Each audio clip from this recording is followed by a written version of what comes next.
Hey, welcome back, everybody. It's time to grab your board. No, not that kind of board. We're talking about nonprofit boards as we do board talk with the woman who's never bored to talk about this subject, Nelma Maddox. Welcome. Thanks, Paul. How you doing? I'm doing good today here.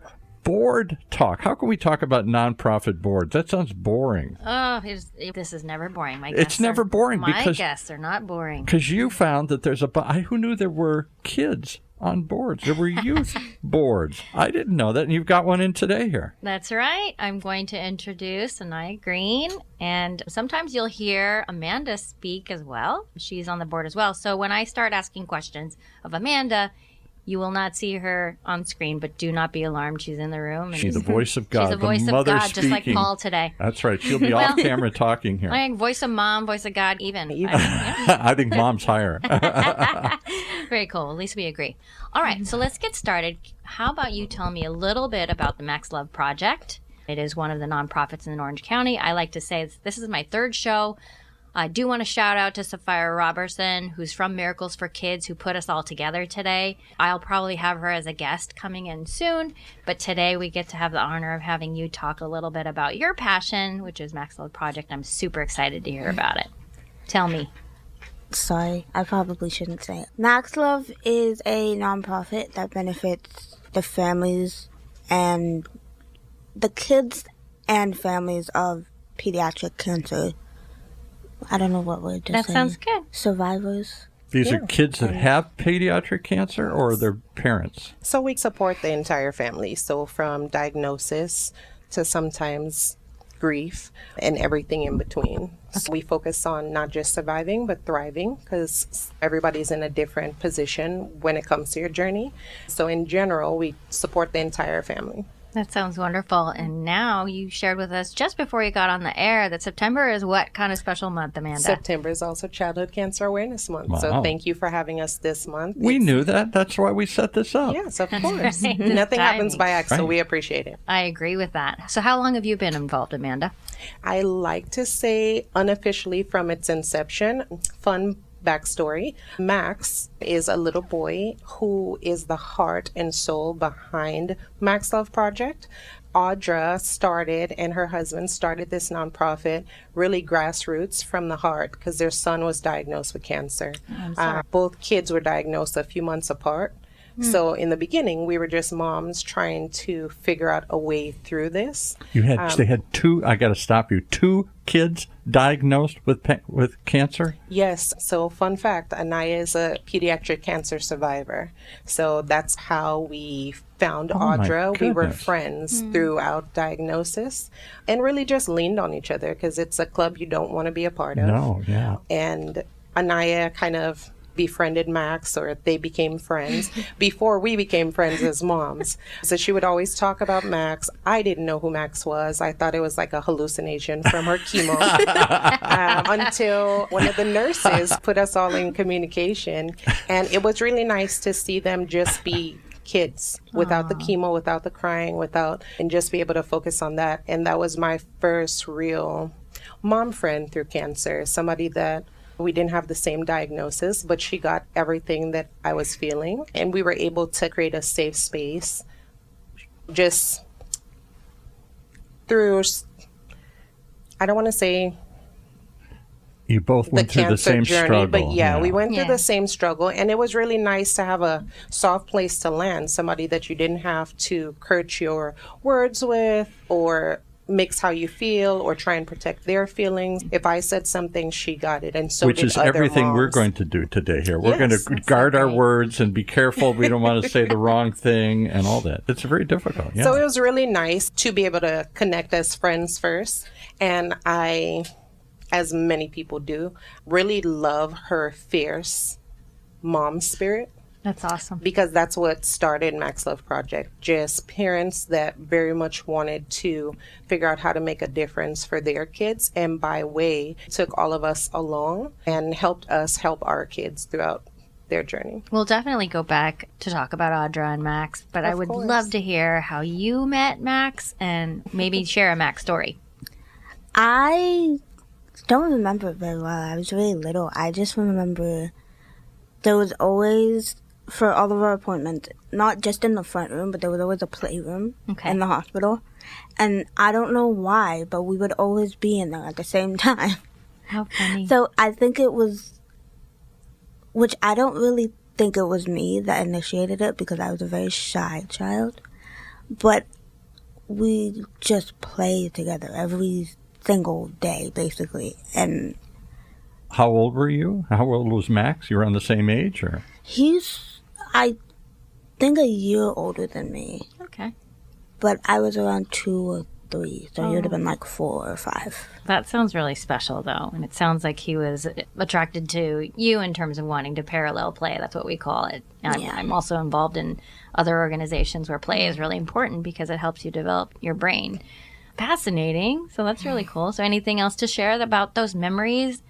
That must have been hard, but it sounds like your mom and Max's mom, Audra, made it really easy for you to not necessarily remember the hard parts of that time. Yeah. But is there anything about that time that you want to share that has left an impression on you? Can I talk about the Twix? You can talk about anything you want. It's up to you and your mom. You want. My mother and Miss Audra would a little bit bribe the nurses to get ice cream from the freezer. I take full You had credit. to bribe them to get ice cream. Remember, me and Max would be in the rooms playing, and I would see them sneaking and eating their ice cream, and I would always be like, I want some, but we weren't allowed to have sugar. So we were so jealous.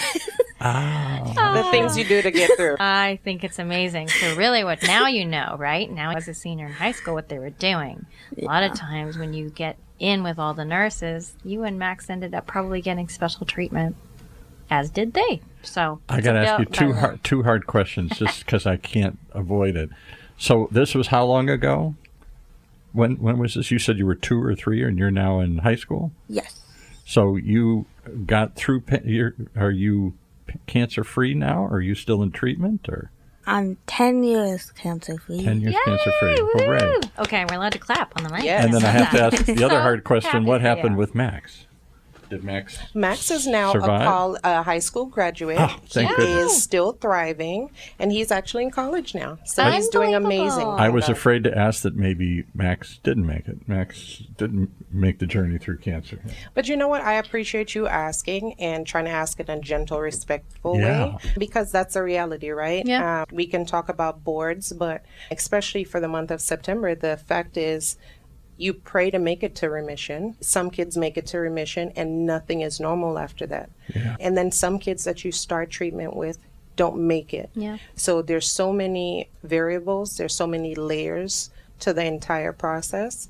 And I think that's what makes MaxLove really unique to other nonprofits, because they see you through that entire process, and it's other moms and other warriors and grief moms, and so no matter where you fall in between your journey with pediatric cancer, there's always somebody that gets it, somebody that rallies behind you, whether it's nutrition or a cookbook or a cooking class for the kids. There's always a sense of community, because a lot of kids we started with didn't make it to remission. Well, which I'm so Do sorry we have for. any statistic? I have no idea how many kids get cancer and how many So don't- on average, about don't survive. 46 kids per day their parents are gonna hear the sad news that Oh, your it's child has devastating. cancer of some sort in the pediatric space. Not to get too political, but there's also things that are affecting research and things like that. So Money. having these podcasts are very important to shine light on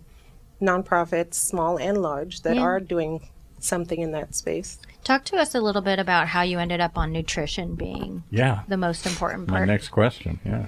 So Max had a tumor that's inoperable. His parents, they exhausted all of their treatment options and everything. But because thriving through this was very important to them, she has a culinary background. So she took that approach, like outside of all of the traditional things, what can I do as a mom? Because it's also really important when you hear those words, you're helpless. Throughout the entire journey, you're helpless. And you don't really think in terms of food. Because if we're being very honest, the hospital doesn't focus on that. They're like, whatever stays down, that's a blessing. We'll celebrate that. We got so well with the people in the cafeteria, they would make special off-menu items for us because she was a picky eater. So she was really able to bridge the gap in her love and fierceness for her child while teaching us as parents going through it also. That is the one thing that we can control. Absolutely. So she just shined light from beginning to end on, hey, these are small changes that we could make with our diet and nutrition and mindfulness, that it's not the cure-all or anything. Everybody has a different So belief. what does your program do then? Just teach? Is it there to just walk beside them and help support them?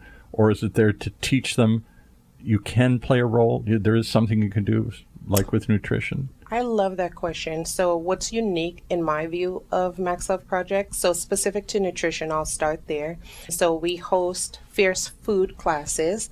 We teach the kids that the foods are fierce foods. These are foods that are Your daughter's amazing smiling. for your... Even saying that, she's smiling when you say that. Foods that are amazing for your body. Anaya has always been a picky eater. So MAXLOVE hosts fierce food classes where the warrior and their siblings can sign up for a class. They teach you how to make healthy foods with sustainably, mindfully sourced veggies and produce. We work a lot with Tanaka Farms. Oh, man. And so they host these classes. MAXLOVE provides everything for the families, where the kids now, if you tell a kid beets is healthy for you, they're going to look at you like you're crazy most of the time. And who cares? And who cares? So what's cool is that most kids, they'll at least try it if they make it. So regardless of what the age range is, they're hands-on, they're cooking, they're getting in the kitchen. And they're being taught that even though you have whatever your diagnosis might happen to be, this is a fierce food that you can put in your body to make a difference. That is phenomenal. I was going to just share a point with you. My background is in pharmaceuticals, so this is obviously not my day job, but I work for a company, I won't say who, just for fear of, but it's a good thing in that they do have one of the biologics for cancer, obviously for adult patients. I'm not sure if they've branded into children now, but they provide a cookbook. Really? And it's something that has been a very big point in terms of wanting to get natural, wholesome solutions to what you're going through. So I think that's wonderful. A pharmaceutical company teaching you how to eat. Oh, what a wonderful idea. I know, right? Wow. What a parallel. Yeah, they're really unbelievable. I was going to ask Anaya at this point, though, two things. One is, what was the favorite meal that you've made in one of those classes? Don't look at your mom. Come on, Yeah, tell us the come on, truth. She knows exactly what I'm gonna say. Can't wait. When I was little, I used to hate avocados, like with every bone, every nerve in my body. And we had a cooking class where we made guacamole, and I will now eat avocados as a snack. It was probably my favorite thing ever of all of them that we've done. So great. Okay, and then it's not lost on me. You're in the Culinary Institute at your current high school. Is that what you said? Okay, so that's unbelievable. Tell me what you want to continue to do with that. My mom, can I? Tell it. You keep asking her Tell for me permission. You can say My anything. We mom got is mom off the you. camera. Well, you can say anything. My mom used to do cake pops, and she used to do like candy tables and all of that, like fun, creative stuff. And within my 4 years of being in culinary school, I learned that I don't like doing I wouldn't want to work in a restaurant where I cook all the time. I would rather be like one of the ladies, like old ladies making cakes. The old lady. Why are they old like ladies? that. You gotta I don't be an know, old because I lady to want to make do a it cake? for my entire life, probably. So it could be a business rather than you're in the back just making stuff rather Yeah. That's so I cool. like the creative aspect of it, not just working like a robot. Yeah, that's wonderful. And then here's what's amazing about what you're doing with MAXLOVE Project is you could definitely come back, possibly be on the board. We'll talk a little bit about we'll veer off and talk a little bit about the youth board, because I think that's very unique. Paul, I'm teaching, is that every person I've come in here with has a youth board, which is very unique. Who knew? Never heard of such a We thing. taught him something, and Yeah. he's been at this for 30 years. But tell me a little bit about that. Tell me about the board, and then what you guys do and what decisions you make for MAXLOVE Project. For us, I think we don't make very many decisions other than we assist. Okay. So Like the for honesty. MAXLOVE, there's things like we have pickleball tournaments somehow. Oh, no way. We had one that was recent, like the Halloween. We did one that was Halloweeny. Okay. So everybody dressed up and we played pickleball. You're using all these food words, pickle and weenie. Is that because you're in the cooking class here? We had Everything is a that's food awesome. double entendre here, double meaning. we Hey. had like craft tables and like So you mostly games for- assist with the little kids and the Yeah, families and the we siblings. don't get to make very many big decisions, but I think that's good because, in my opinion, when I was little and when I was sick, and I assume my sister also felt the same, it would have been nice to like be around other kids outside of the hospital. It wasn't very often, but in the rare times that we were outside of the hospital. I love that sign. And I love that view a lot. I'm sure it means So a lot. why do they bring Mom and our esteemed host here? Why do you bring youth into it and call it a board? Is it to get them involved? Is it to get their perspective? Is it to get them the labor to help do stuff? I don't know. Why do you bring kids into this? I think it's several reasons. The main reason is that a lot of the kids on our board are also survivors of some capacity great. or have been touched by pediatric cancer in some way. Because nutrition is such a big part of the teaching aspect of MAXLOVE, because it's where you can make a difference in your day-to-day life, because once you hit survivorship, you're still going to need that nutrition for the rest of your Yeah. life. Good point. So it was really important that they felt like they were making a tangible difference. And then when we do fundraisers and different things, it still encompasses some sort of culinary aspect. So we had almost Chopped recently, where it's like a dinner to raise funds and raise awareness. But not all, but a lot of our junior board members were highlighted chefs for these events, and they got to help and be hands-on. But I think most importantly, it's getting them ready now to realize that their voices matter Yeah. in any capacity, in any And facet, are you even training outside them of to that. take over someday? Is that I get that sense that this is teaching them what it's like to run an organization, and maybe they'll continue that work someday. I think that's the hope. I obviously can't speak for our amazing founder, but I think that it's a uniformed view that we're teaching them more than just how to function in the cancer space. We're teaching them how to be business owners, how to make your voice count in some capacity or the next, whether it be advocating for your health, whether it be advocating in a business space, or one day realizing that, hey, you know what, giving back is fulfilling to me. I want to continue this. Yeah, first of all, I think one of the things that really appeals to me about a youth board is that they're able to watch the actual board and hopefully Mirror that, you're modeling the behavior. Absolutely. The ones that I see work really well are the ones that I'm going to shout them out because Lion's Heart has a youth board, and we actually invite board members, the youth board, to sit in on our board meetings. So just be a And suggestion. that's a rarity. Not everybody I don't know. does Not that. everybody does that. The second board we brought in was another one where it was just, we're tasked. We have some tasks, and that's what we do. And I'm encouraging, and that's what my show is about, is encouraging the merging of the youth board and the adult board in order to go through action together and be able to unite.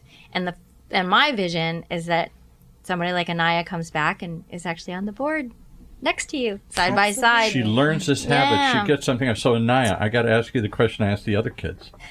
Why do you? I know why they want you to do it. They want you to learn. They want you to grow. They want you to take over for them someday. They need your help in putting these things on. Yeah. Why do you do it? I've answered this question. I don't know why I paused. It's okay. One kid said, because my mom made me. That was my My son. mom by the way. didn't make me, I promise. I think, in my opinion, I don't know if it's the same for like my sister, because my sister does too. I think it's important, especially as somebody who was sick, to not only just to see kids that were once in my place doing something good, but also because MAXLOVE was such an impact to me. I want to be the same impact to somebody else.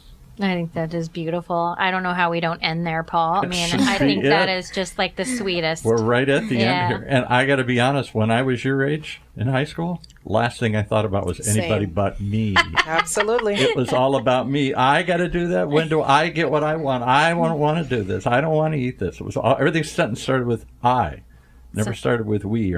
So I'm impressed. Amanda, can you please give the organization's website in order for somebody to give and support? Or join, or participate. talk about maybe attend some of your events. So it's MAXLOVEProject.org. Okay.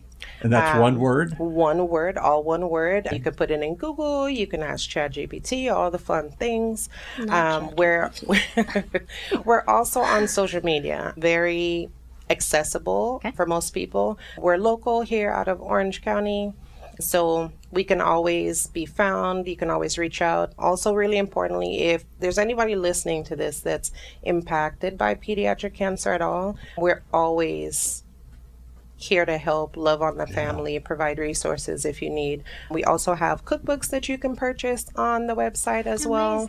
If any of our listeners would like to try out some of the fun recipes. And then also, I want to shout out. I want you to come back and make something here. Of course. And then we'll eat That'd be it. amazing. And I'll make a face and go, oh, beets, yuck. I was going to start with beets. I'm glad you said that. Also, really 'Cause I hate importantly, beets. through Max Love, speaking about the board, my oldest daughter is now at Howard University. Wow. Oh, Thank you so much. I'm super proud of both of them. But one of the things why I said what I said earlier about the board and the approach with the kids. She's at Howard University, living her big girl life, and she very much wanted to give back still, even though she's away from Cali, away from the cancer space, Away from mom who's telling away her she'd from do mom, sad face. And it's something she still very much wanted to do. Through the Max Love Avenue, they have their own initiative called the Pinky Promise, where they do a lot to give back specifically to our Max Love families. Oh, I love that. That's great. I was very proud when they started it with the love and support of our Max Love family and team. But so far, this year will be their third year hosting a toy drive at Tanaka Farms every year. Okay. They've already helped over 3,000 families between CHLA and Children's Hospital. Wonderful. So those are the types of movements that you see with these kids when they go to college. They still very much want to turn around and give back and make a difference. So you can also search the Pinky Promise on Instagram. They're doing amazing things. Mom, I think you just came up with the secret sauce. We'll end with another food and a word. Food, yes, love it. The secret sauce What's the secret sauce? make kids not just hang around and I don't know and I don't want to do anything, and to become people in the world, community. Love it. That's right. To me, I think we should end there. I say stay purpose, stay action oriented, and thanks for listening. Absolutely. Continue to be intentional. Wow, great stuff. If you want to hear more, there's only one place to do it, right here in Orange County's only community radio station, OCTalkRadio, streaming live from our studios here at the University of California, Irvine's Beale Applied Innovation Center.